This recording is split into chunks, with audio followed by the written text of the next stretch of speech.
we are welcoming Tamara from Canada WILPF to tell us about navigating toward peace, overcoming the militarization and climate crisis of our oceans. She's going to be joined by Wright of RIMPAC. And I believe we're starting with a video. So I think Lucille is going to run that. Is that, Lucille, am I accurate on that? Just double checking. Yeah, ready to go. Okay, well, you're ready to go. Introduction to them from the Environmental Working Group. Oh, the Environmental Working Group introduction. Yes, thank you for reminding me, Dee. I'm going to say thank you, welcome. Thank you for being here, Tamara. And let's run the video. So one of the main highlights of the Environmental Working Group has been coordinating WILPF's delegation and inputs to COPs. And in 2022, I'm happy that I was part of the delegation for COP27. And the delegation utilized the fact that WILPF is a member of the Women, Gender and Constituency. We introduced an advocacy pillar on demilitarization and disarmament as critical to addressing the climate crisis. I hope that you're going to enjoy the rest of your Congress and do believe that the deliberations that you are going to have will contribute to building feminist peace in this trying time that the world is facing. Thank you so much. Dear participants, I'm pleased to greet you from Germany. My name is Alexis Cañari, a co-convener of the Environment Working Group. And today I would like to share a few words drawing from my experience as a member of this group.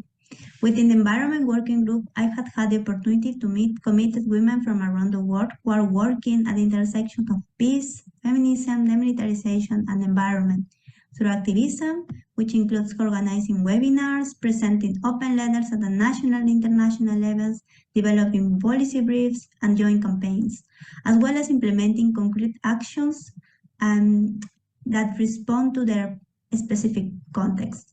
These local actions or projects are beautifully illustrated in the publication Down the Green Feminist Road, Our Path to Environmental Peace, which highlights the work of WILPF members addressing the intersection of environmental justice, feminism, indigenous people, and militarization in Afghanistan, Burkina Faso, Italy, Kenya, Lebanon, Mexico, Norway, and Sweden, to name just a few. This initiative was part of the Environmental Peace Education Project, which supported WILPF sections with small grants for projects on environmental sustainability. As a young professional and member of this group, I feel very inspired by the knowledge and actions of the members to address the component challenges of today. As a convener, I look forward to supporting the work of the different WILPF sections present in the Environment Working Group to amplify the discussion on the component threats that the climate crisis, conflicts, and militarization and patriarchy pose to people, animals, and life-giving ecosystems. I wish you all an excellent Congress, and I hope that this session and discussion brings you significant knowledge. Thank you. Hi everyone, I am Katrin Geyer. I work as the Environment Advisor at the International Secretariat of WILPF, and I'm based in London in the UK, and I'm supporting the wonderful work of the Environment Working Group and its conveners.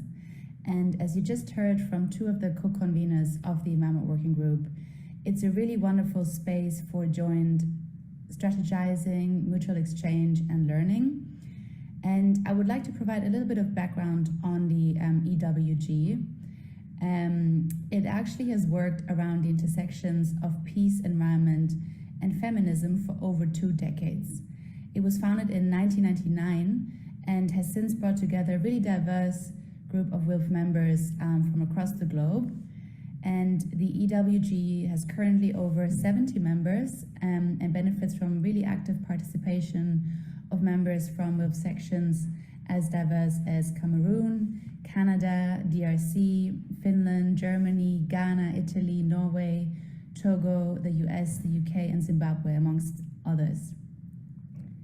The EWG is currently working to define its priority themes and activities for the next years.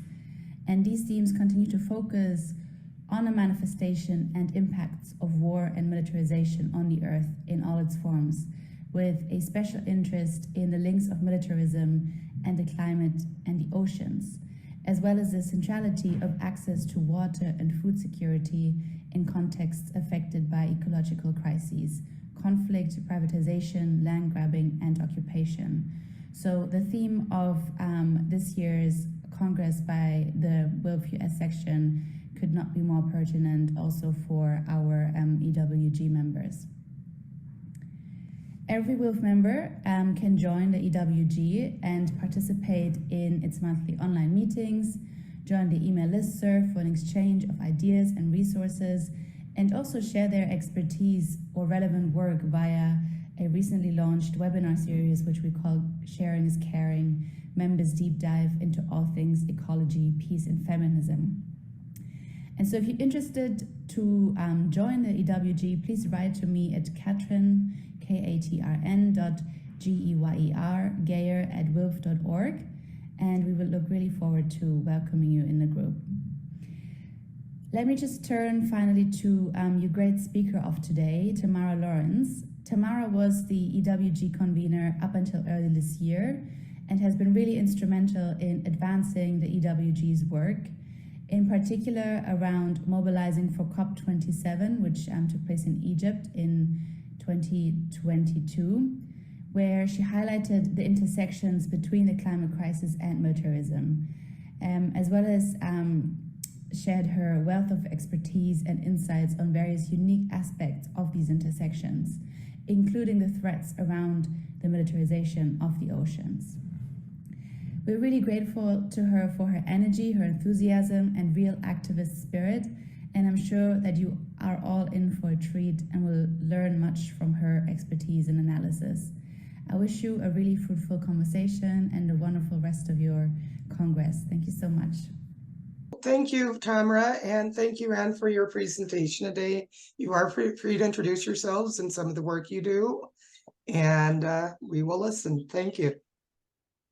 So good evening, everyone. What a wonderful introduction by the WILPF's Environment Working Group. And yes, I did have to step down as convener because I'm trying to wrap up my PhD. It's so nice to be with you all. I hope that your conference has been going well. And I should begin by saying that I'm speaking to you from Waterloo, Ontario, Canada, the traditional territory of the Haudenosaunee, the Anishinaabe, and the neutral peoples of the Grand River. I have a PowerPoint presentation that I'm going to share, but I would like to also say at the outset that I'm very grateful for the invitation, and I'm particularly thankful to Nancy Price for inviting me and for organizing so much of the logistics. And I'm also super grateful to be on the panel with the great Anne Wright. And I'm also feeling so grateful to her and all of the Code Pink women who have been on Capitol Hill working so hard to try to stop Israel's genocide of Palestinians in Gaza, with the complicity of the US government, of course, and the Canadian government, and all of the weapons that we're shipping to Israel. So a big shout out to Anne and the Code Pink women, and also to all of you, all of the WILPF members across North America who are also trying to end this horrible genocide in Gaza. So I've got about a 15-minute PowerPoint presentation that I'm going to share, and I'm just gonna try to blast through it. And because of the changes with this panel, I've made it shorter, and I've tried to just focus on one aspect of this issue around peace in the oceans. But I'm going to let you know what I've been doing this past week. So WILPF Canada launched this big On to Ottawa Peace Caravan, and women drove from Vancouver, British Columbia on the west coast, and Halifax, Nova Scotia on the east coast, and traveled slowly across the country, stopping at cities along the way and letting Canadians know that we really need to put our country on a path to peace, because right now we're investing so much in war making and in military spending, and we really need conversion from this war economy to a peace, green, care economy. So we traveled across the country, and we met on Monday in Ottawa, and we had a big teach-in. This is at the end of the evening, so this was just a few of us, but the arrow is pointing to this woman in the middle, who is the vice president of WILPF International, Jamila Afghani. So it was so wonderful to have us join us on Monday night. And you can see that we have our banner, demilitarized, decarbonize, decolonize. This was a key theme for our caravan and the message that we brought to our politicians on Parliament Hill. And we also did events on Tuesday night, a potluck film screening with the Palestinian Youth Movement. And we also had a strategy meeting to get ready for our big protest of CANSEC, which is the largest arms fair in North America. And that took place on Wednesday and Thursday of this past week. So we were protesting that during the day, and you can see again our banner there in the middle, demilitarize, decarbonize, decolonize, and with some of our members with bloody bodies showing the impact, of course, of all of these weapons. All of the big weapons manufacturers like Lockheed Martin, General Dynamics, BAE, the Israeli big defense manufacturer Elbit Systems is there. There are about 10,000 delegates from around the world. It's like I said, a really huge arms fair. All of the conservative politicians are there, and the liberal ministers are at this big conference as well. And we were outside having our protest. Here's another picture. We got quite a bit of media attention, which is really good. And we were able to shut down CANSEC for a little while, prevent people from going into the conference and the cars from going into the conference. So we continue to try to hold these weapons manufacturers to account, and as well as our government. There was a big rally that also took place on Parliament Hill, and you can see our banner there, shut down the killing machine. There were hundreds and hundreds of people there, and we're calling for an arms embargo against Israel, and we're also calling for a national inquiry into Canada's involvement in the arms trade. Canada's the 16th highest exporter of arms in the world, and we just got our new report about arms exports, and Canada selling about $30 million of arms to Israel, and guns, sniper rifles, assault weapons that are killing and injuring Palestinians. So it's really got to stop. And the other thing that we did in Ottawa this past week is we unfurled our new banner, Stop the Militarization of the North, Canada out of NORAD and NATO, make the Arctic a zone of peace, protect Indigenous people, and cooperate on climate. And this is a picture of us outside of Rideau Hall. This is where the Governor General's office is, and the Governor General is Mary Simon, and she used to be the president of the Inuit Circumpolar Council. And I'm going to come back to her at the end of the presentation, but this is outside of her office. And as well, we stood outside of the US Embassy in Ottawa, because it's the US and Canada that are really driving this militarization of the North. And this is what I'm going to focus on in my presentation, navigating towards peace, overcoming the militarization of the climate crisis in our oceans. Because of the limitations with time, I'm only going to focus on the work that I've been doing on the Arctic.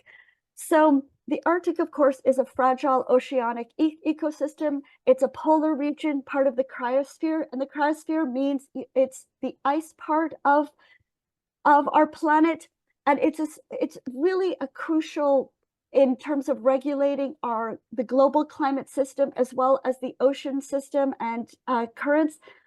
And it's a very vulnerable ecosystem that needs to be protected. It's also the traditional homeland of the Indigenous people, of the Inuit, the Canadian Inuit people.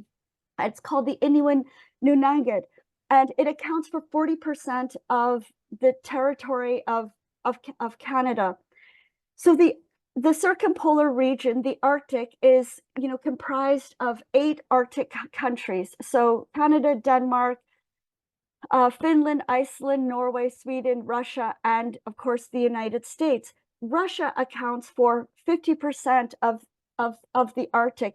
And this map is from the United States, one of the US Arctic strategy reports. And the circles represent population centers. The larger the bubble is, the greater the number of people in this population center. So you can see the purple are for North America, the green are for the European Arctic countries, and then all of these orange are for Russia. So you can see that there's a lot of population, a lot of indigenous people, Russian indigenous people in the Arctic, and it's half the Arctic region. So it's so crucial for us to work with Russia if we are going to protect the Arctic. In 2009, the US Secretary of State at the time, Mike Pompeo, who's the former CIA director, he gave this important speech about the Arctic, and it really shows the orientation, the perspective of the United States towards the Arctic. And he said, I encourage you to read all of it. It's called Looking North, Sharpening America's Focus on the Arctic. And he said in Finland in May of 2019, this is America's moment to stand up as an Arctic nation and for Arctic's future. Because far from the barren backcountry, the Arctic is at the forefront of opportunity and abundance. It houses 13% of the world's undiscovered oil, 30% of its undiscovered gas, an abundance of uranium, rare earth minerals, gold, diamonds, and millions of square miles of untapped resources and fisheries galore. He didn't mention once climate. But that same year was the year that the Intergovernmental Panel on Climate Change released its special report on the ocean and the cryosphere in a changing planet. And it showed that the Arctic is warming at 3 to 4 times faster than the rest of the planet. The water is also acidifying. There's dramatic loss of sea ice, and in glaciers. Permafrost, this is having an adverse impact on the indigenous people and their ability to engage in their traditional, hunting activities and practices. And it's also having an impact on wildlife. And there's more endangered and threatened species. So seals and whales, and especially seabirds, dramatic declines in the past decade of all of these really important species. And there's more things like wildfires, and then greater precipitation. So last year, Yellowknife in Canada's Northern Territories, because of out of control forest fire, the entire city of Yellowknife had to be evacuated. So there's a tremendous amount of socio, environmental, and cultural impacts from the changing warming planet, warming Arctic.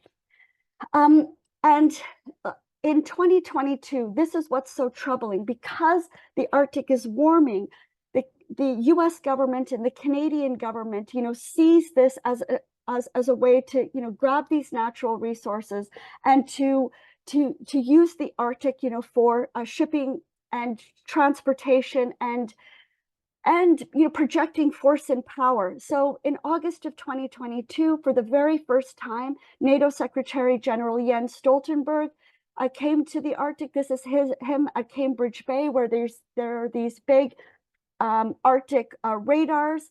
And this was also the summer where Canada announced NORAD modernization. We are going to be spending $38.6 billion to militarize the Arctic in conjunction with the United States. NORAD is the bilateral defense partnership that was established with the United States in 1958, and we are going to militarize it with the US. So last month, our defense minister and our minister of foreign affairs announced a new defense strategy called Our North, Strong and Free.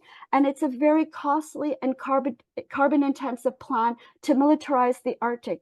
We are going to be establishing with the United States 4 new forward operating bases that will mean permanent presence of American and Canadian soldiers in Iqaluit, Yellowknife, Inuvik, and also in Goose Bay. We are going to be expanding runways for the new fleet of Canadian F-35s, we just announced last year, we're going to be buying 88 of these fossil fuel powered warplanes. We're also going to be buying new attack helicopters, armed drones, installing radar and missile systems, maritime sensors, and we're going to be buying a new fleet of warships. And also we're considering buying submarines. This is going to have a terrible adverse impact on the Arctic. This is a picture from this new defense policy update. And it just, just have a look at this picture and think about, the impact on the soil and the forests and the water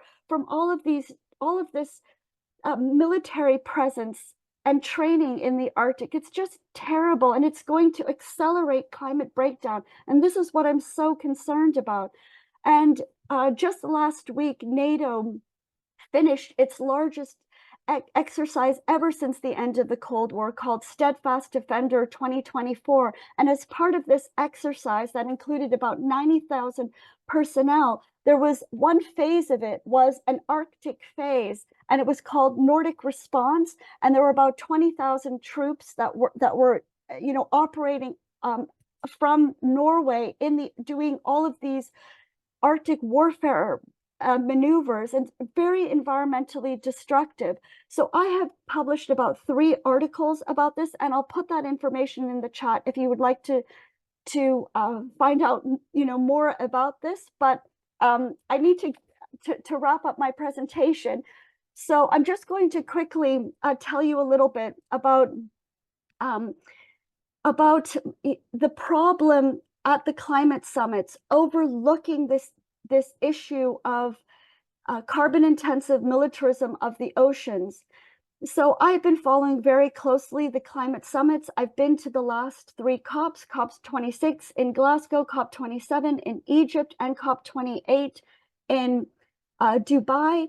And I've attended many sessions on the oceans. And I always ask from the audience about if they're looking at the climate impacts of militarism in the oceans. And last year at the Canada Country Pavilion, there was a session, and it was called Ocean-Based Action and Youth Empowerment. And the woman at the podium is a senior advisor in the US White House Climate Task Force. Her name is Caitlin Gay. And I asked during the question and answer period, if the United States is concerned about the climate impacts of its Navy, its operations and its war exercises like RIMPAC in the oceans. And she didn't address this very much in the Q&A, but after the session, she came up to me privately and she said, "I'm really glad that you raised this issue, because it is something that I'm concerned about, but it's very difficult for me to speak about this publicly. But I understand and I hear what you're saying." And this just reminded me how important it is for us to speak up about this issue and to put pressure on our elected officials to protect the oceans from militarism. So as you heard in the introduction from the Environment Working Group, WILPF has been very active at the climate summits, trying to call for demilitarization for decarbonization, cutting military spending for climate action. I mean, think about $38 billion for NORAD modernization is not going into climate mitigation and adaptation. And also it's not being invested in our Indigenous communities that are desperately in need of safe housing and education and healthcare and other social welfare programs. The Indigenous youth are particularly vulnerable and needing greater investment. So for us to be spending all of this money on militarism and not protecting the oceans and our Indigenous peoples is just so shameful. And we're also calling, for peace, for climate justice, and trying to center that. We're not going to have climate justice if we don't have disarmament and peace and stopping these wars. So in closing, how we go about navigating towards peace in the seas, we need to, for instance, end the war in Ukraine so we can cooperate with Russia on protecting the Arctic. And we need to include Russia back into the Arctic Council. In 2022, we stopped working with Russia in the Arctic Council, and this is just not right. We need to use diplomacy. We need to work with Russia in the Arctic Council. This is a very important body that was established in 1996. We also need to push the United States to join the United Nations Convention on the Law of the Sea, because this important convention has a mechanism that establishes a peaceful dispute resolution mechanism, so that any kind of challenges, conflict in the maritime environment can be solved with diplomacy, not with warships. And we need to start calling for the Arctic to be a zone of peace and a nuclear weapons-free zone. And then I want to end with this really important article that Mary Simon, who is now Canada's Governor General, when she was the president of the Inuit Circumpolar Conference in 1989, she wrote this article called "Making the Arctic a Zone of Peace: An Inuit Perspective." And I'll just read, this quote from her article in closing. "Any excessive military buildup in the north only serves to divide the Arctic, perpetuate east-west tensions and an arms race, and put our people on opposing side. For these and other reasons, Arctic militarization is not in the interest of the Inuit in Canada, Russia, Alaska, and Greenland, nor do such military preparations further security or world peace." So we copied this article. We couriered a letter to Mary Simon asking for a meeting, with the new president of the Inuit Circumpolar Conference. We are launching a new campaign to try to make the Arctic a zone of peace, and we hope that our American friends will join us in this campaign. And then I just quickly want to tell you about 3 events that are taking place. I'll put more information in the chat because I need to end now. And that is on Sunday, June 16th, we're going to be talking more about the Arctic and the problem of militarization with speakers from all different Arctic nations. And this is being organized by the Global Women for Peace United Against NATO. There's also going to be a webinar that's being run by World Beyond War called Gaza and Ukraine to World War III, the NATO problem. That's the day before, Saturday, June 15th. There's also a fantastic webinar coming up on June 13th, the militarization of Okinawa. So, and then of course, I can't forget to tell you that July, there's going to be a big counter summit and rally. No to NATO, yes to peace and cooperation. I know Anna's going to be there. I encourage you all to join us in Washington, D.C. in July and help us abolish NATO and build peace. So thank you very much, everyone. I look forward to the discussion and the question and answer presentation. Thank you.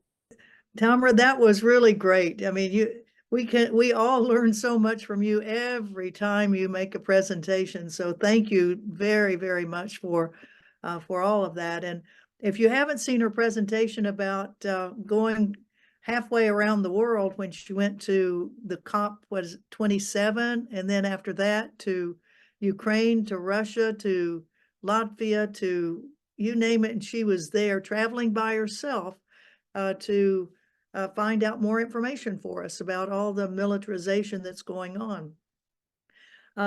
As was mentioned, my name is Ann Wright. I'm a retired U.S. Army colonel, pardon me, a former U.S. diplomat. I resigned in 2003 in opposition to the war on Iraq.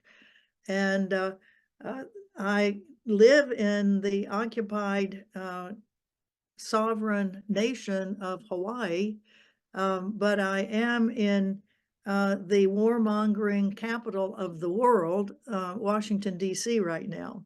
And as Tamara mentioned, I'm working with Code Pink and other organizations as we try to get the genocide in Gaza stopped and the U.S. Complicity in it stopped. So we've been, trying to shame our Congress people, shame our president, and anybody that's participating in these horrible, horrible acts of genocide that are going on right now for the people of Gaza and the West Bank too. As mentioned, I'm going to take part of the Pacific, the militarization of the Pacific, and specifically one particular military war. I wouldn't say it's not an exercise. It's a practice. It's a war practice, and I will. Let's see. Let me find my little slideshow here, and I'll do some sharing here. Let's see if we get this up. Okay, and then we'll go over here. So let's see. Play from the start. Okay, start playing. There we go. Okay, and thanks to WILPF and this remarkable Congress that has been going on. Going through the program, it is just amazing, all of the speakers that you've had and all of the remarkable subjects, and all focusing, as in your title, Water on the Front Lines for Peace. And I'll be talking about two aspects of water on the front lines of peace, and they've been more on the front lines of war. Oops, one more. I'll talk about the Pacific, and as I mentioned, my home is in Honolulu, Hawaii, and the headquarters of the U.S. Pacific Command, or Indo-Pacific Command, is headquartered in Honolulu, and then you can see all the way out here to India. Now, this all is what is covered by one U.S. military command. It is the largest by land, or pardon me, by sea. And here you can see some of the many, many, many U.S. military bases that the United States has in Japan, South Korea, Guam, Philippines, Thailand, Australia, New Zealand, Diego Garcia, and more to come, unfortunately. The Philippines has many, many more bases just this last year. Guam is almost sinking now with the numbers of U.S. military that are on there, with the newest Marine base in the last 50 years. And the newest one is now in Guam. And just to give you some idea of how many U.S. military and civilians that work for the Department of Defense are involved in the Indo-Pacific Command, over 375,000 in the Navy, 200 ships, 1,100 aircraft, 130,000 sailors. Marines have 2 expeditionary forces, 86,000 personnel, and 640 aircraft. The Air Force itself, 46,000 airmen and hundreds of aircraft. The Army, 106,000 aircraft or personnel, 300 aircraft and watercraft, 1,200 special operations personnel, and then 30,000 civilian employees that are there.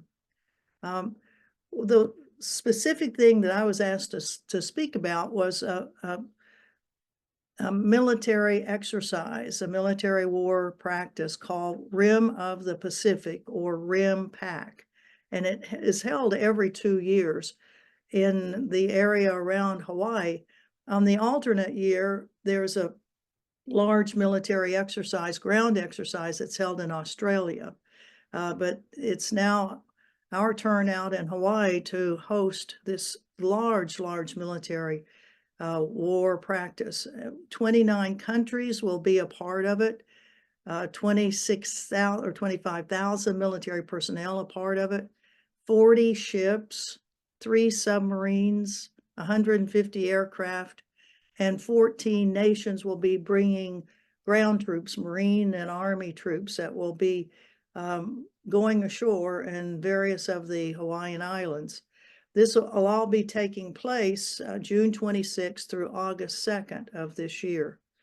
So Rim of the Pacific is something that we as activists have to get ready for and try to alert our communities of what happens outside these islands.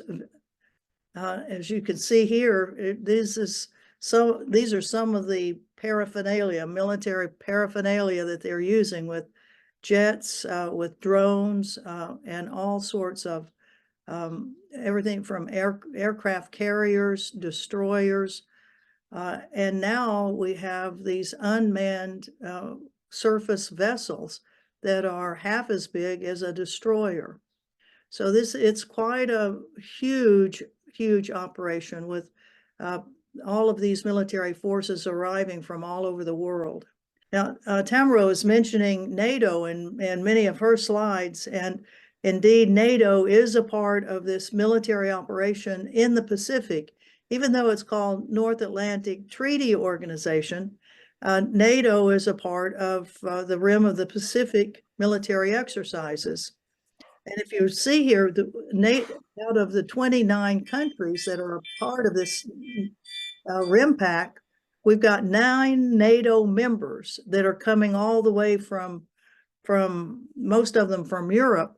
We do have Canada and the United States that are a part of the Pacific, but we've got Denmark, France, Germany, Belgium, the Netherlands, the UK, and Italy are all bringing ships all the way out to Hawaii for this.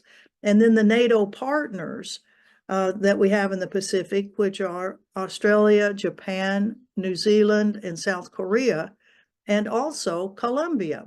Colombia is the first Latin American country to become what's known as a NATO partner. And then we have Israel that's sending a ship all the way out to the Pacific. And that Israel has a special place for NATO. And in fact, Israel has a special office in NATO. NATO uses Israel and its use of military weaponry to kill Palestinians in Gaza and the West Bank. They use the research and data that Israel collects on how lethal all these weapons are, that primarily the United States gives, but also a lot of the NATO countries are putting their arsenal at the beck and call of Israel. And we thank Canada for not sending any more weapons. I wish we could get our own U.S. government to do that, but we're really butting our heads against the wall, I'll tell you, with the Biden administration and what's going on, and with both political parties. It's so heartbreaking to see what is going on and walking the halls of Congress and meeting some very mean-spirited, evil Congress people that we have as our representatives. And as Tamara mentioned, we do have the No to NATO, Yes to Peace conference that's going to be in July of this year in Washington, D.C. And we do encourage you to come and help us. We start on July 5th with a meet and greet. Then on the 6th, we have a full day symposium. On the Saturday, July 7th, we'll have a rally and protest at the White House. July 8th, the heads of NATO states arrive. July 9th, we'll have protests at the Washington Convention Center, which is in downtown Washington, D.C. And that's where they say this NATO meeting, which is it's the 75th anniversary of the founding of NATO, which it was founded here in Washington, D.C. So they're bringing that meeting back to Washington 75 years later. And we intend to give them an earful about how dangerous NATO is and its warmongering. So we'll have protests at the Convention Center on July 9th and 10th, and then on the 11th, at some stage, the heads of state will depart. Thank God, get them out of here. And then let's see. As another part of my presentation, and particularly because it has the whole theme is water. In Hawaii, as you probably remember hearing over the last 2 years, the island of Oahu, where I live, and particularly the military base, Pearl Harbor Naval Base, we've had massive water problems because the Navy dumped 19,000 gallons of jet fuel or fuel of various kinds into the drinking aquifer for the island of Hawaii. We have Oahu water protectors and shut down Red Hill. This place, these massive underwater, under the ground fuel tanks leaked into the aquifer, and the fuel tanks are inside a thing called Red Hill. So we have this shut down Red Hill.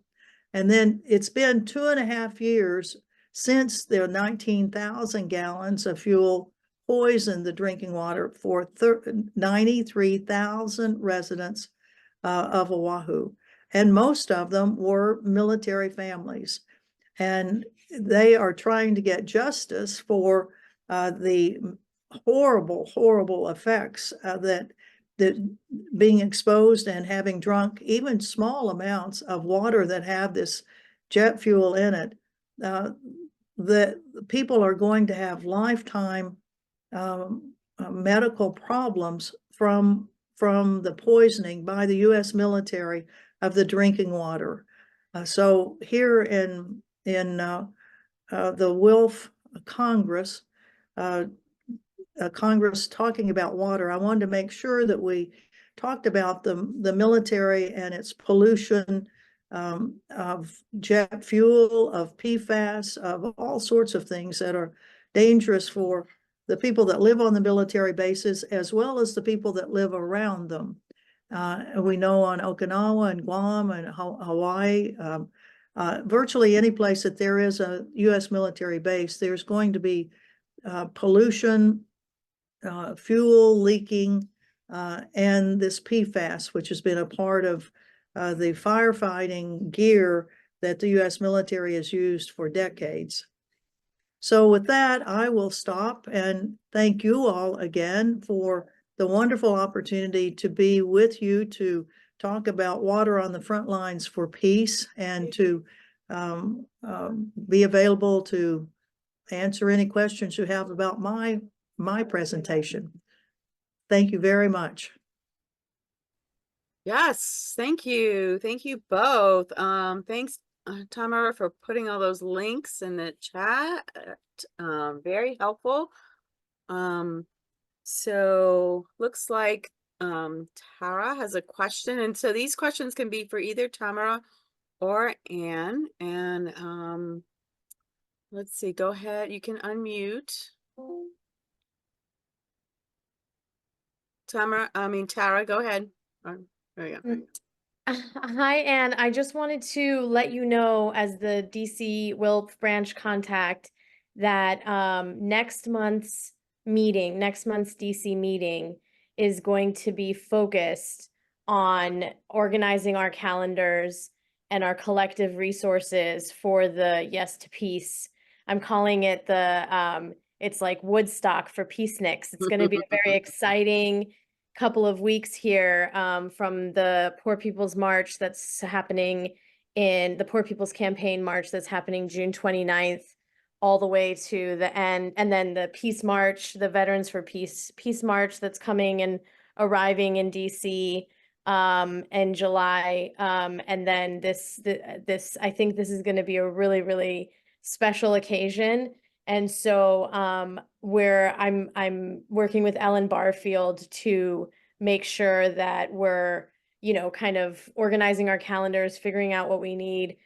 So definitely relay anything you want to Ellen. And I really want to see if WILPF members and the larger community can kind of open our spaces. And, basically I would like to host folks at my tiny little studio. I think this is a great opportunity for us to really, make this the summer of peace, and see how we can really build like lasting relationships through this Woodstock for Peaceniks. Well, thank you very much. And yes, there is a lot that'll be going on here in Washington this summer, and we really look forward for WILPF, and being a huge part of it. And things like hosting people in your homes or your studio or wherever will certainly be a great part of it. And so thank you so much, Tara.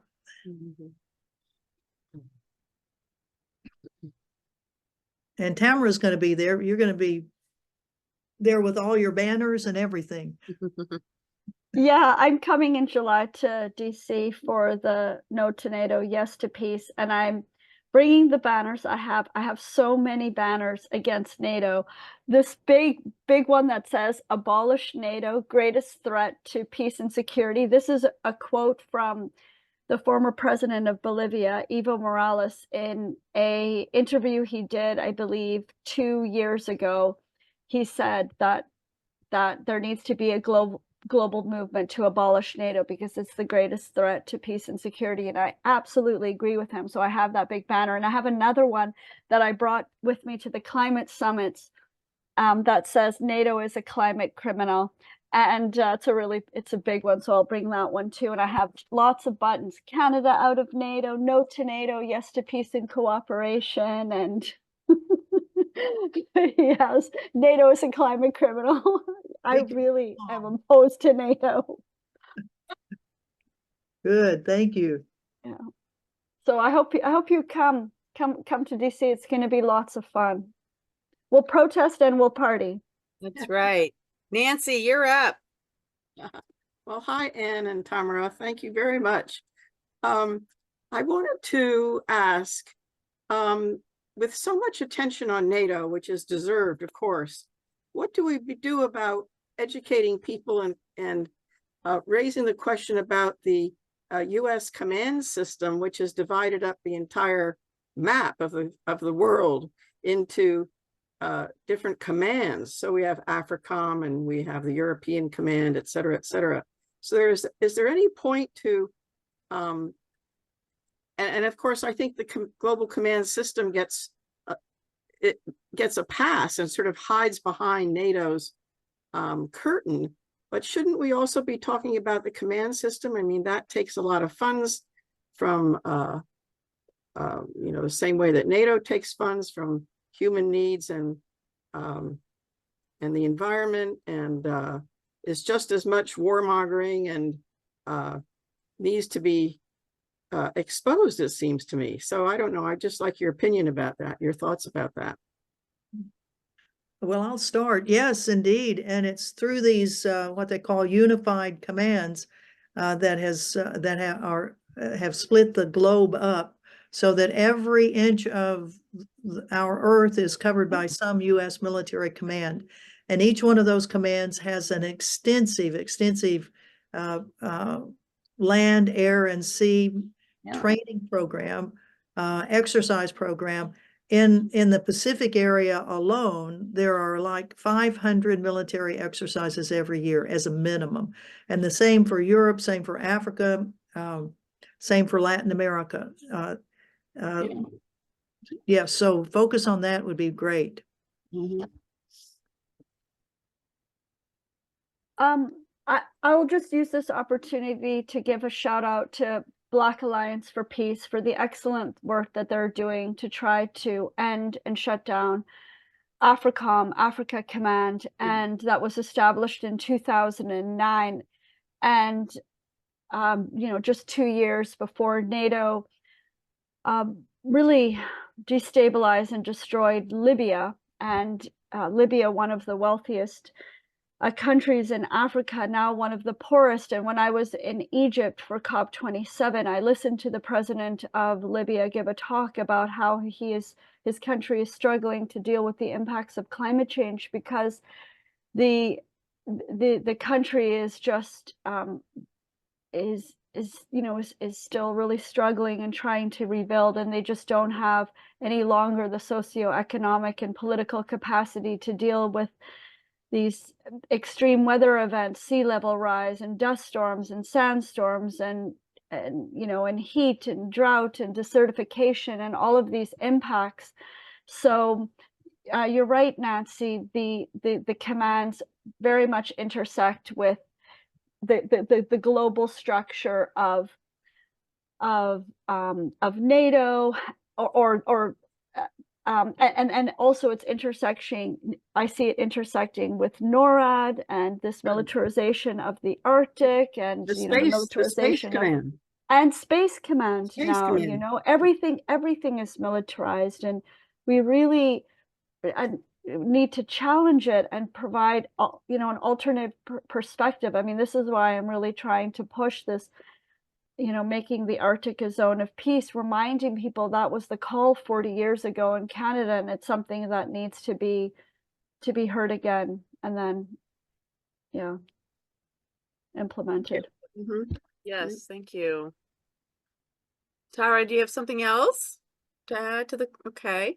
And then there is a question in the chat I'll throw out after. Go ahead, Tara. Actually, do that one first. Okay.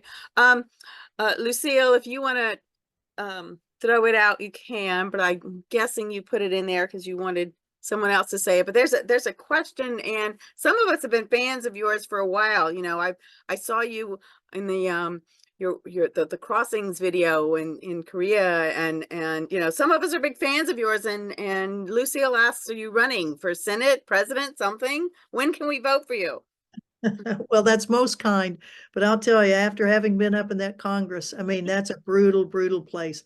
I think I would rather be chasing after all of these yahoos than the horrible stuff. When you look at the women and men who really stand for ethical and moral Yes. things, they are just pilloried, and it's just terrible. So I appreciate the offer of a vote, but not this year for sure. The squad needs help. The squad needs help, man. All right, Tara, do you want to add to your comment? Yeah, I mean, basically building off of that question and Nancy's question, something that I want to kind of make sure that everyone who's listening and paying attention, it knows about in terms of what we're talking about in WILPF. Tomorrow's session, there's a member plenary at 5:45 where Jan Quarterman is going to be talking about the CSW program.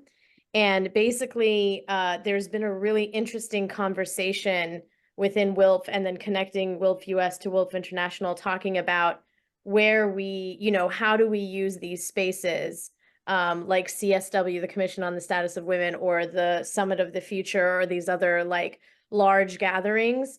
And I think the thing that keeps coming up is that it's going to be really difficult to do what we want to do when we have to go sit at the table of the military industrial complex, or like running for Senate or things like this.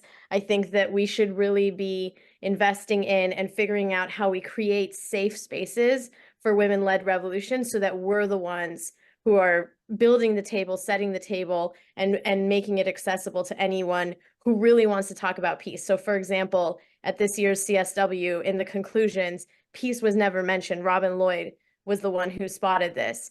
So this is something that I think that, you know, I think it seems like we have the resources to be able to have our own table, and let's like fortify our own tables and invite the commands to come and talk to us, basically, so that we're the ones who are telling them, you know, this is what you should do, not the other way around, that we go and sit at their table, and if there's room, then they might, you know, listen to some women complain about water or whatever. Like, I think that we should really be focusing on having our own spaces where we're the ones who are setting the topic of conversation. Ooh, hear, hear. Well, I'll mention when we were in the NATO meeting last year in Brussels, they did arrange for our group of Global Women United Against NATO to have a meeting with the public engagement person for NATO, which that's the first time I've ever been in the NATO headquarters. So it is worth, you know, it is worth trying to get these meetings, and every now and then you may get them. So, but it's probably it's on their turf. I doubt if they'll come to a meeting of WILPF, but it's worth trying to get a meeting in the Pentagon. We are at time now. I see another question. I believe, I'm pretty sure our next speaker is here. Alan, do you want to put something in the chat so that our No, actually, the comment about we having our own peace table, the movement does have a peace table. It was made before the end of the Vietnam War. It's receptive to all outstanding questions. It served as the opening table for the Hague Appeal for Peace 25 years ago in 1999. Bishop Tutu and other Nobel Peace Prize winners have been on it. It represents the transition from earth and what is to heaven and peace and what is to be. A beautiful table. It is a people's table. And it is, I think, very important that we begin to focus on the table we want the war makers to come to and actually discuss peace. The political table is completely bankrupt. It's been able to accomplish nothing except more and more war. We need the people's table. This is a design of where it comes from, and it is beautiful. Thank you. Thanks, Alan. Thanks, Alan. Before I introduce Helen, who I consider a friend, I'm going to ask us to stretch a little with our little, I believe that Lucille has a video queued up for us because we've been sitting here taking in a lot of information. So Helen, don't worry, I'm coming right back to you. This is only a minute, but I want us to stretch and maybe take a breath. And go ahead, Lucille.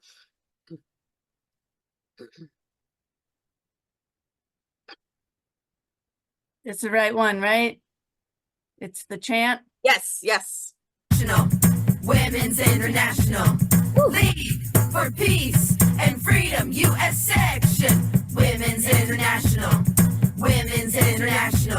League for Peace and Freedom, U.S. Section. Women's International League for Peace and Freedom, U.S. Section. Peace now, freedom now, peace now, freedom now. Give now, today. Give now, today. Women's International League for Peace and Freedom, U.S. Section. Women's International League for Peace and Freedom, U.S. Section. Women's International League for Peace and Freedom, U.S. Section. Woo, woo, woo. Yay, thank you. It looks like I'm not the only one that needed that. Thanks again, Anne and Tamara. It was such a blessing to have you with us. I am going to say that I'm introducing a friend of mine, Helen Jaccard, who has been the project manager for the Golden Rule. And she's going to talk to us about ending the whole nuclear era. And I know Anne's clapping because Anne knows about this project. This project has a lot of history. This project has a lot of heart, and there's more I can say. I will say that she might even tell us about the job opening that is being posted, because there might be somebody on here that's willing to take it on. So with that, I'm going to say thank you, Helen. Good to see you.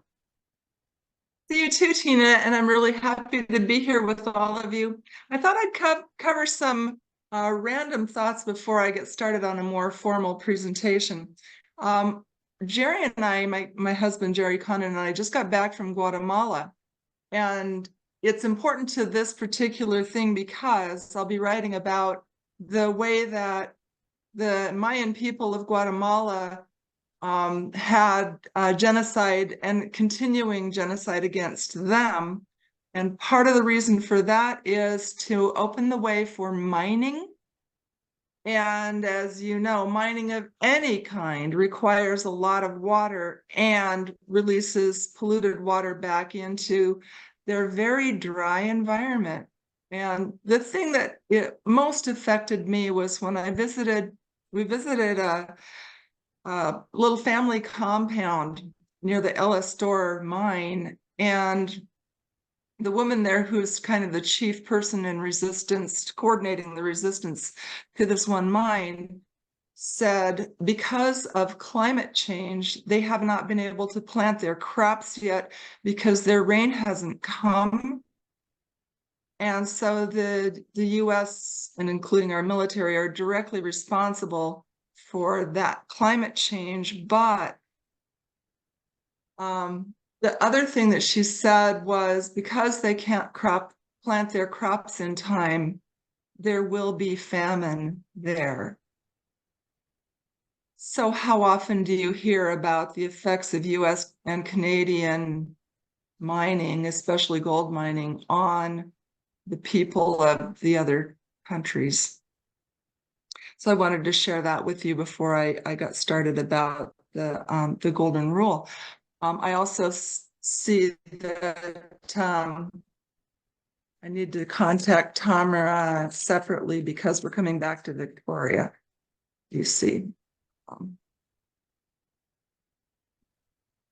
Okay, at any rate, so I'm going to use the PowerPoint presentation to go over not just the Golden Rule project, but also the Veterans for Peace Nuclear Abolition Working Group, which through the efforts of me, Rachel Clark, and some other women that are part of WILPF, managed to frame their mission statement such that it includes all aspects of the nuclear chain. So that includes nuclear energy, nuclear weapons, uranium mining, help for victims of radiation poisoning. So I think it's important, the relationship between Veterans for Peace and Women's International League for Peace and Freedom.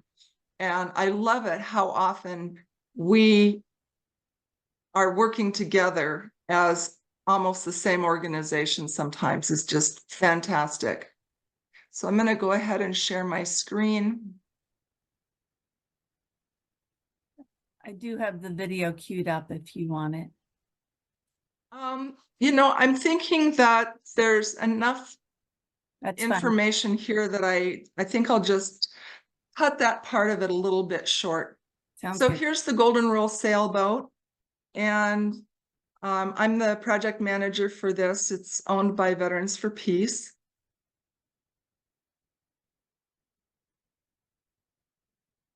And I'd just really like to thank you all for being here with all of us today. I know it's been a long, very important day for WILPF, so thank you. So we have over 100 chapters in the United States, at least 10 international chapters, around 3,000 members, and we're growing. The Golden Rule implements, as well as the working group, it implements a couple of things in the Veterans for Peace Statement of Purpose, and that's to restrain our government from interfering in the internal affairs of other nations, and also to eliminate nuclear weapons.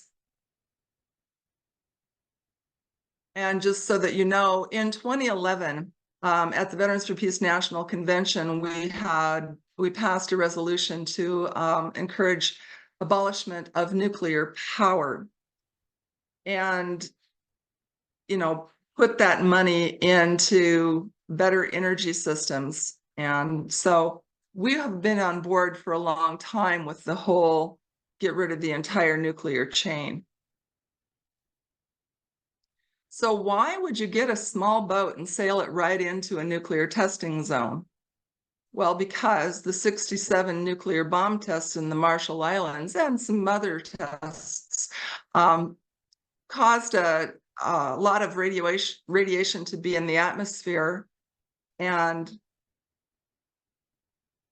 one of those radioactive things that doesn't exist in nature blowing all over the planet from these nuclear tests is strontium-90. It acts like calcium in your body. So it was getting to mother's milk and cow's milk.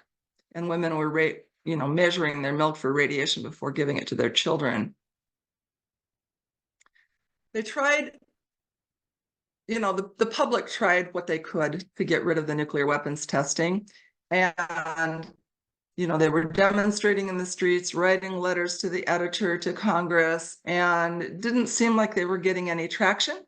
So this group of nonviolent people, including the 4 Quakers that sailed out of Los Angeles, bought the Golden Rule. It was a brand new boat. They outfitted it and they left Los Angeles and they made it as far as Honolulu. They resupplied, they headed out, and the Coast Guard caught up with them and brought them back. So this is just a picture of what happened in 1958. The arrest of the crew brought about a huge increase in the number of people concerned about nuclear bomb testing. And so people were out in the streets demonstrating to stop these bombs and let the crew of the Golden Rule sail. There was another boat that took over from the Golden Rule in Honolulu. They couldn't sail, so this family from Hiroshima, well, they're from the United States, but they lived in Hiroshima. They had a boat called the Phoenix of Hiroshima, and they did sail out and make it to the nuclear testing site. So Dr. Earl Reynolds ended up undergoing 2 years of trials when he was arrested and got taken back to Honolulu. The boat was sold right after the 1958 action into private hands. We're friends with some of the former owners of the Golden Rule, but in 2010, she sank in a gale after having bashed against a dock. And she was brought up into the boatyard, and this is what she looked like. Can you imagine trying to restore something that looks that bad? So 5 years it took Veterans for Peace, Quakers, and wooden boat lovers to restore the Golden Rule. Mostly it was volunteer labor. So now we relaunched in 2015, which is when I came aboard, and we are to promote a nuclear-free future, educate about the dangers of radiation to humanity and the environment, and support peaceful alternatives to war. Again, notice that the dangers of radiation doesn't just talk about nuclear weapons. The Golden Rule's mission statement was written in 2011. You remember what 3/11/11 is? That's the day that the Fukushima plant problem started. So nuclear power as well. This was our launch party, June of 2015. On board was one of the original crew members. So 2015, we headed down to San Diego for the Veterans for Peace National Convention. And then we spent a lot of time just up and down the West Coast. We're going to be returning to the Northern Pacific, well, at least Central Northern Pacific, Washington, Oregon, and British Columbia this year. We spent almost 2 years in the Hawaiian Islands. We went all over the Hawaiian Islands. A lot of beautiful people, a lot of difficult passages. When we went to Hawaii, we were headed for the Marshall Islands, trying to go there and then on to ultimately Japan for the 75th anniversary of the dropping of the bombs there. But COVID stopped us. We brought the Golden Rule back to California and decided, after COVID started settling down a bit, that we would do this trip called the Great Loop. We put the Golden Rule on a truck and took her to Minneapolis and sailed down the whole center of the country. We went down and visited Cuba, went all the way up to Bath, Maine, and then back into the Hudson River, the Erie Canal, and all around the Great Lakes, and came back at Chicago, where we put the boat back on a truck and took her back to California, where she is now. This was a 13-month trip, and we visited over 100 different cities and towns, gave over 350 presentations. It was a marathon. This is part of the reason I am turning the reins of project manager over to someone else. It is because even almost a year later, I'm not quite recovered from that trip. And so, but it's a really rewarding position. And if anybody wants to email me at vfpgoldenruleproject@gmail.com, I'd be happy to talk with them about what it is I do. So just a little bit about the Great Loop Voyage. We try to interact with Marshallese wherever we go, because that's the whole thing that started this in 1958. And when we pulled into Dubuque, Iowa, there's a community of about 1,000 Marshallese people there, and they met us with open arms and singing with their beautiful harmonies and traditional style dresses. And so we danced and we sang, ate well, and talked a lot, had a lot of speeches too, but it was very, very meaningful and fun.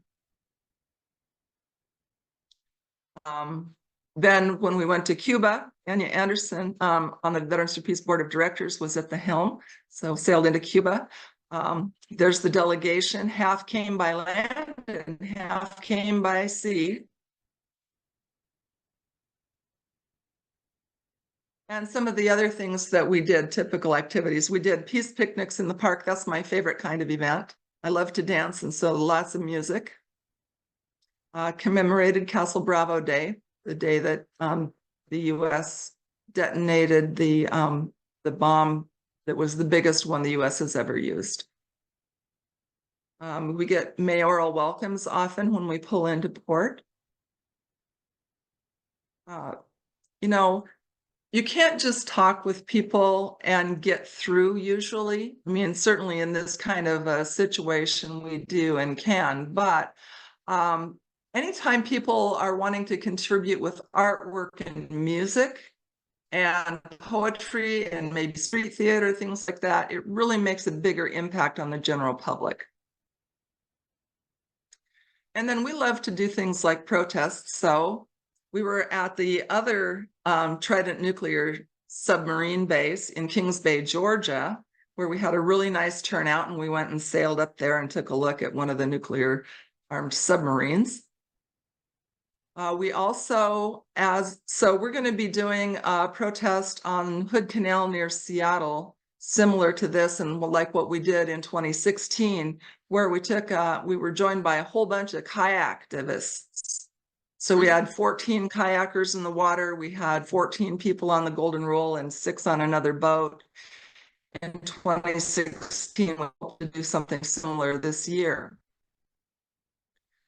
Also this year, as we did, this will be our 6th time to protest at Fleet Week Parade of Warships, where the Navy brings in their weapons of mass destruction into our cities, making it seem like a normal thing to do. Then we protested in New Haven, Connecticut at the Groton, Connecticut Electric Boat Manufacturing Plant. They make nuclear armed submarines. And we were up at Bath Iron Works. That was the farthest north that we went, up in Maine, Bath, Maine, and they make nuclear capable warships. When we were in New York City, we went to the United Nations.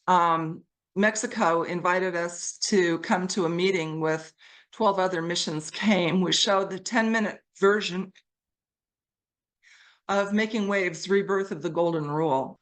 And they were very impressed by that and very pleased to meet with civil society members in the United States, whereas they normally only get to meet with our diplomatic corps. And we spent 2 hours with the UN representative from the Republic of the Marshall Islands. Ambassador Kabua gave us an update on what's happening with Marshallese people today, including that there's, of course, a lot of cancer on the islands, but there's no cancer treatment center. And that just like here in the US, the indigenous people there disproportionately volunteer to serve in the US military. And yet in the Marshall Islands, there's no VA clinic whatsoever to treat those specific wounds of war. We were and often are welcomed by the indigenous tribes as we go along, and we let them know that we're coming, and Preferably, they would be part of any panel presentation that we give. Sometimes the best thing that they like to do is just to give us a wonderful greeting, as did this man from the Pokanoket tribe. And then we had brass bands in 4 different places. You know, we love to have fun. You might as well. This was taken on the 4th of July. I wanted to show you just a little snippet. This is going through one of the locks on the Erie Canal, but those bridges are so low that we couldn't go under them with our masts on. So here's a picture of the Golden Rule with her masts. She's carrying her own masts. So I thought that was a pretty interesting thing. And this is coming into Toronto. This is what the Golden Rule looks like from the underside. We had to take her out for a repair. And this is one of my favorite graphics. There are a lot of nuclear power plants all over the Great Lakes. And so someone put together this wonderful graphic of the nuclear waste sites, the nuclear power plants. There's also a nuclear lab near Chicago. So it was nice to have this with the little picture of the Golden Rule sailing all over the Great Lakes. So there's a lot of hot spots there. They're working on a lot of things with regards to both nuclear weapons and nuclear waste on the Great Lakes. This is a tentative schedule for what we're doing in the Northwest. You can get a better, more up-to-date copy of this on our website, vfpgoldenruleproject.org. But I wanted you to point out that, yes, our first action will be to protest against the nuclear armed submarines. And then right after that, Fleet Week happens in Seattle. And then, of course, the Hiroshima and Nagasaki Day commemorations. We're going to be in 2 wooden boat shows this year, the Victoria Classic up in Victoria, BC, and in Port Townsend. And that'll be towards the end of our trip that we get to Port Townsend. Then we're going to go south to participate in the Vancouver, Washington Peace Fair while visiting Portland, Oregon, and Rainier, Oregon, and Astoria. And then eventually we're going to go to Newport, Oregon, and try to be home around the end of September before the weather gets so bad that we can't get home again, like happened with us in 2016. 2016, the weather in 2016-17, the winter was early and very brutal, and we didn't get the boat home until February.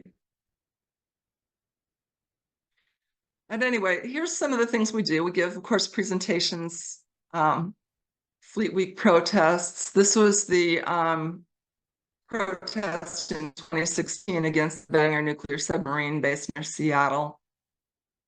We take people sailing when we can. We're not making a lot of promises, but Puget Sound might be promising. Give people, of course, boat tours. This is Anne Wright when she was guest crew.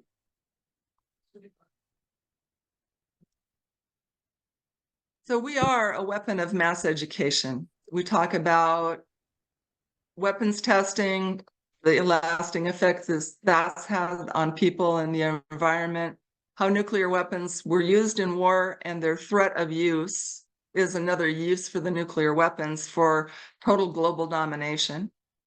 We talk about the effects of a nuclear war and the current dangers with respect to China, Russia, and North Korea. And we have a lot of different partners, and Women's International League for Peace and Freedom supports us through giving us a voice.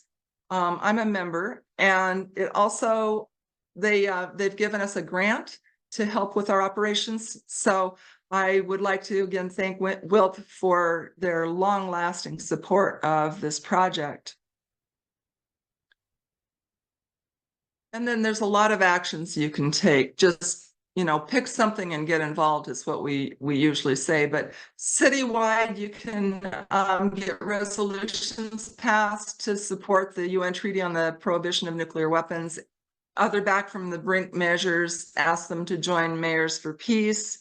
You can ask anybody that's a politician to sign the parliamentary pledge, which is to work against nuclear weapons. There's 2 bills that are currently before Congress. HRES 77 is the Back from the Brink bill. HR 2775 is the Eleanor Holmes Norton bill, which you guys hear about all the time if you're part of the Disarmament Wars Committee. Divestment is really important, so you should be able to work on getting your cities and your pension funds to divest from companies that produce nuclear weapons or components, or from banks that support that activity by giving them loans. And those are 2 of the targets you can use for direct action. But there are lots of national laboratories that are used for nuclear weapons development, universities, there's weapon manufacturers. You can go to shareholder meetings, and you can, you can go to your city and your county and your state, and you can say, this is a local issue because this much of your people's income tax money is going towards weapons and war, more than half of it is. So it's a good argument for getting cities to divest from nuclear weapons or weapons in general, and to pass some of these resolutions. And the resolutions, they're a way to educate the public and the politicians. And we need that broadly. I just gave a presentation to an interfaith group, and it's amazing how many churches and people of faith of all different flavors have supported the Treaty on the Prohibition of Nuclear Weapons. And the Vatican, the Holy See, they were the first to ratify. So get creative. You can write, you can speak, you can educate, you can make music, get media to cover you if you can, but use social media regardless. Just make yourself a big voice. Do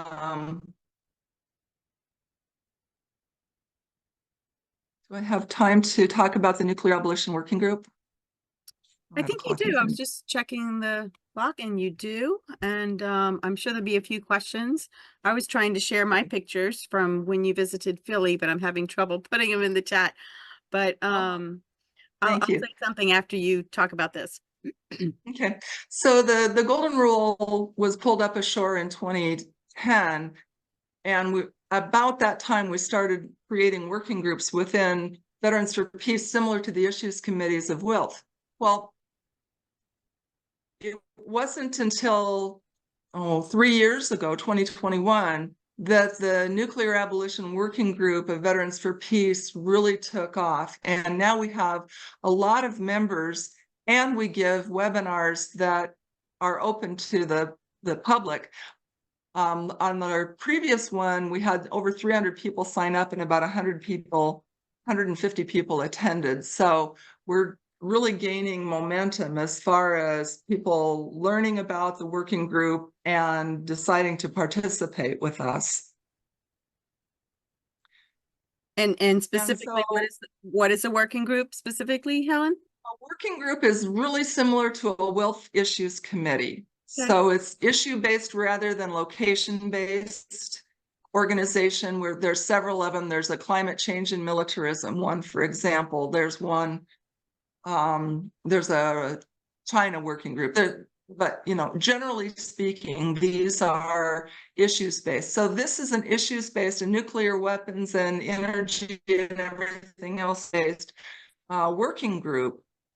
And so our mission statement has things like get a no first use policy going and decommission the ICBMs because they can only be used for first strike. They're sitting ducks for anybody so they're not going to be able to be used for a retaliatory strike. So get rid of them. They're not for deterrence. Take the weapons off of hair trigger alert and store the warheads separately from the delivery systems. China does that. And I think Russia would be willing to follow suit if the United States would decide to do that. Get rid of the nuclear modernization program. 1.7 trillion, maybe 2 trillion now. Agreed. redirect the money saved by these nuclear modernization and maintenance programs and put it into cleaning up the radioactive waste that's been left over by the whole nuclear cycle. Get rid of the sole unchecked authority of the president to launch a nuclear strike. Comply with the NPT by pursuing agreements with other nuclear armed states. And by the way, as we're talking about the NPT, we should talk about the illegality of having US nuclear weapons in Europe. Ratify the treaty, of course. Phase out nuclear energy. So this is where some of us that are also in WILPF and have been working on other related issues are saying all of our organizations need to do what WILPF is saying, end the whole nuclear era. So we say, get rid of nuclear energy, stop processing the spent fuel into depleted uranium weapons, stop the uranium mining, processing, and enrichment. And of course, they're just doubling down on that now by opening up new or old uranium mines right now, because someone in our government thought it wasn't a good idea to buy uranium from Russia. Yeah. Clean up the radioactive sites. There's about 15,000 abandoned uranium mines in 15 Western states. Those need to be cleaned up, but there's also the national laboratories and all of the nuclear weapons manufacturing facilities that need to be cleaned up as well. And then fund the healthcare and the compensation for the victims of the radiation. And of course, there's a big push to get the Radiation Exposure Compensation Act passed and expanded enough to cover all of the downwinders from the testing that happened in Nevada. And finally, I'll be very brief about this, but the Nuclear Abolition Working Group wrote the Veterans for Peace Nuclear Posture Review. The current and forever US nuclear posture is very aggressive. It's full spectrum dominance. It includes first use of weapons, including in response to a cyber attack, and use of nuclear weapons in space. So we wrote our own even before Biden put his out. So here's a map of where nuclear weapons already exist, and then there's 5 more that the United States has weaponized. So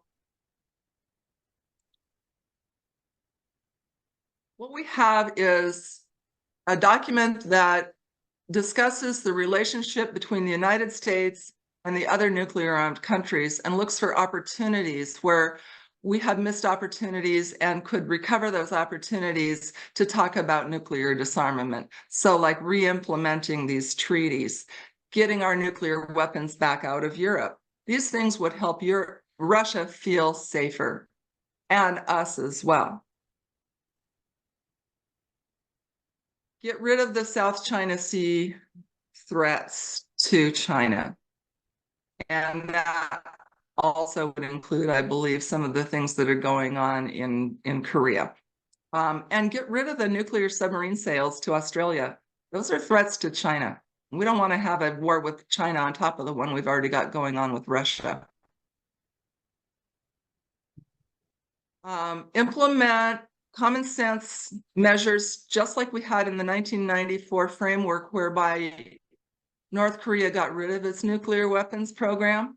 But when the United States broke their 9 points of agreement with them, then North Korea decided to start up their nuclear weapons program again. So these are some of the things that are in the Nuclear Posture Review of Veterans for Peace that we could do to help North Korea decide to get rid of its nuclear weapons.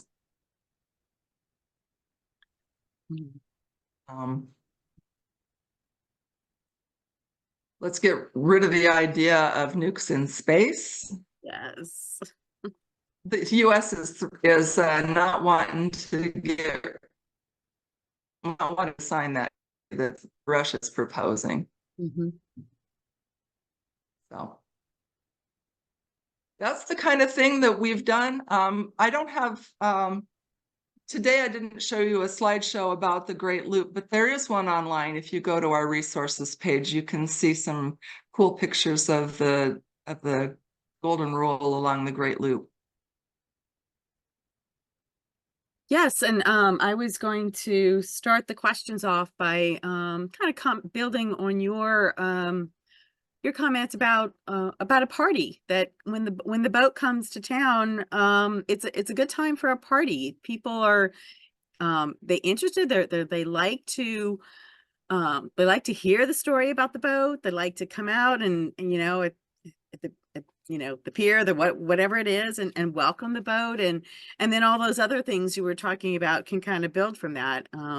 I thought that was our experience. It was also a really nice way to network with other peace groups. That's one of the things we struggle with a lot here in Philadelphia, where we have a fragmentation of our peace groups, or we're all doing our own thing. And this was something that was very uniting of the peace groups, and that was very powerful. I also just would like to hear you talk a little bit about the way you invite other crew members. Like you mentioned, Ann Wright was a guest, but we got to meet, people that were not vets that were a part of the crew. Tell us a little bit about how that happens.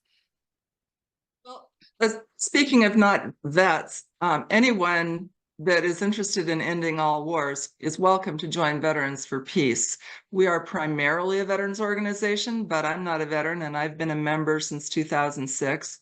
And our non-veteran members play a key role in all of our organizing and help us to understand and lift up the veterans' voice. So our crew, there are not enough veterans to fully crew the Golden Rule anyway.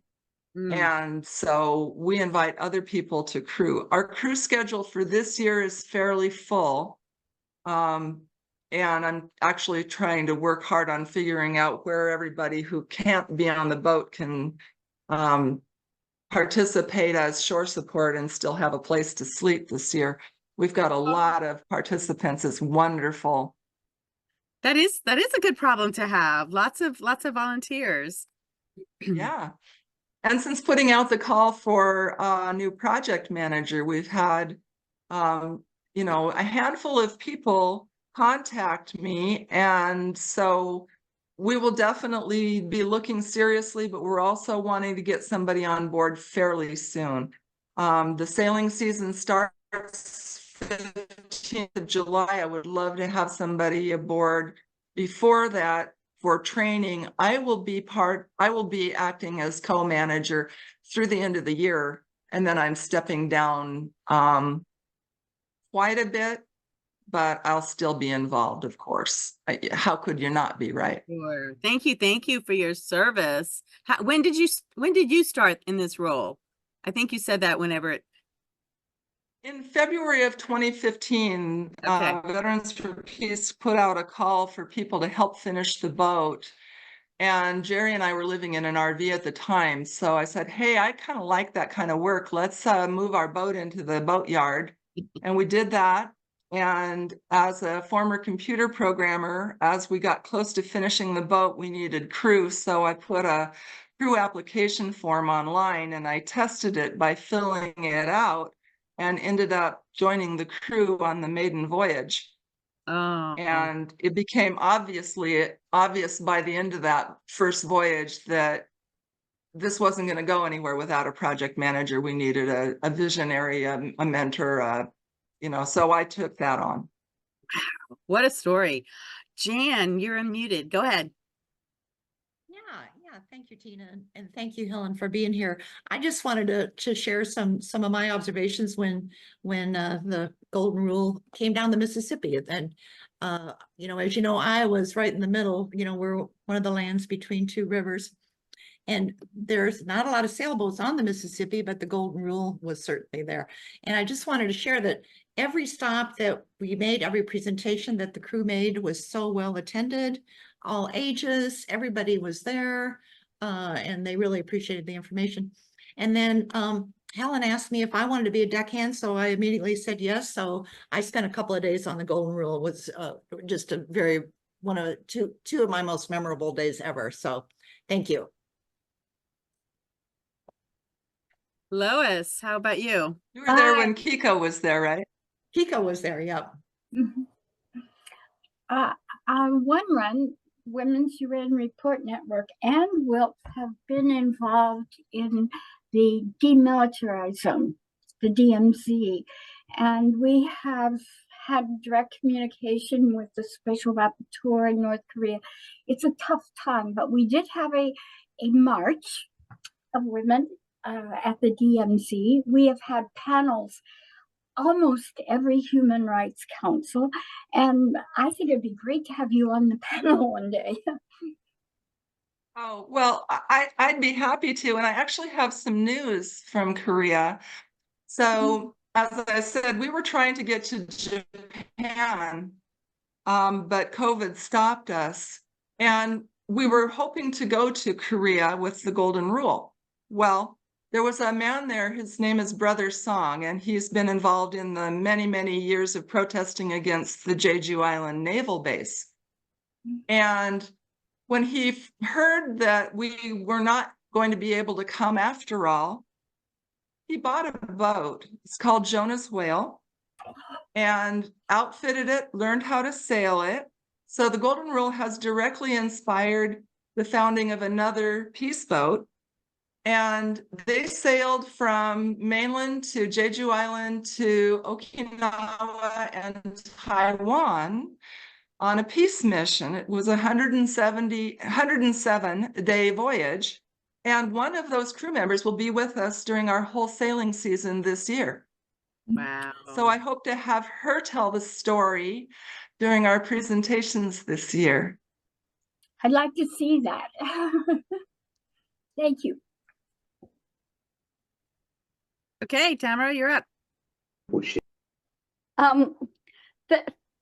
Thank you, Helen, very much for your excellent presentation and the really important work that you and the Golden Rule are doing. And it was really nice to welcome you to Victoria, British Columbia. I think it was around the summer of 2016, or yeah, I think so. Just before I moved, I've moved to Waterloo, Ontario. So, but I do have lots of contacts still in Victoria, BC, and we'll be able to organize something for you when you return. But I'm really grateful for the work that you're doing on trying to to oppose nuclear power. And but I do just want to say that having been to the past 3 climate summits, I can see that the Western governments, particularly the United States, South Korea, Canada, and Canada, are really pushing nuclear power in the green zone, in the exhibition space for companies. There are these huge exhibits for nuclear power. They are really pushing nuclear power. And now they're also pushing, and I know many of you on this call will be familiar with small nuclear reactors. And this is something that was also, I didn't mention this in my presentation because I had limited time to talk about the Arctic, but Canada and the US are talking about powering this militarization that they want to do in the Arctic with small nuclear reactors. So I just want to bring this to you all to your attention, because this is something that we really need to oppose and challenge. And I'll put a link in the chat for an excellent article about, how these SMRs, are costly. They're not carbon free. They're very risky, very expensive, and they're really not a solution to the climate crisis. So I just wanted to share that. Thanks. I really appreciate that point of view, because I think that every dollar that's put into nuclear power is not funding solving the climate equation or getting us onto renewable energy. And yes, the reason I think that we're increasing worldwide the amount of energy that we're consuming has to do with militarism.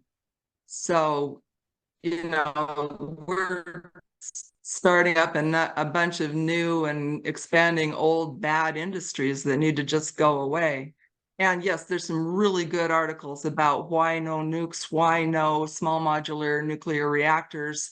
But that includes that per unit of kilowatt hours per unit of energy that comes out of those plants, more concrete is used, which is very bad for the environment.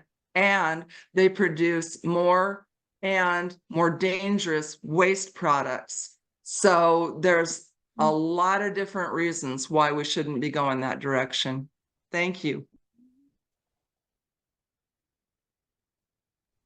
We should be stopping for announcements now, but I'm going to have these last two questions. If you have any more questions, just put them in the chat. Randy? Yes, I had first of all, thank you for doing this. I'm with Sacramento Peace Action, and we have an anti-nuclear group and a disarm group, and you guys you have presented to both of them. My question is, the governor here has said that for energy interdependence, he kept a nuclear plant open. Is there any legislation in Congress or anything right now to curtail building nuclear plants? And also, one of the things I'm concerned about is I realize we don't want China and Taiwan going after each other, but there seems to be a lot of menacing things from China against Taiwan and going after their democracy. And that's one of the things I wanted to talk to you about sometime. I would be happy to discuss that with you. And yeah, Sacramento Peace Action and the rest of the groups in Sacramento were great when we visited there. But be careful what you listen to as far as the emphasis that mainstream media puts on trying to start a war with China. And, the US needs to not get rid of its one China policy. Taiwan is part of China, according to the US government. Therefore, would they attack their own part of their own country? So we need to take a close look at what the mainstream media is putting out there on behalf of the warmongers in the government. Yeah. All right, Jean, last question. Take us home.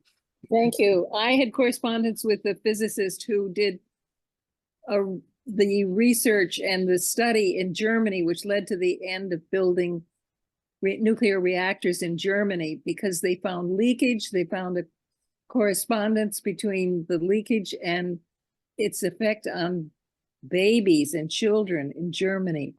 I'll just let it go at that. But I wrote about that, and it seems like this is a very modern, up-to-date issue, and I thank you profoundly for your work, Helen. I mean, I'm really very impressed. Thank you. Got it.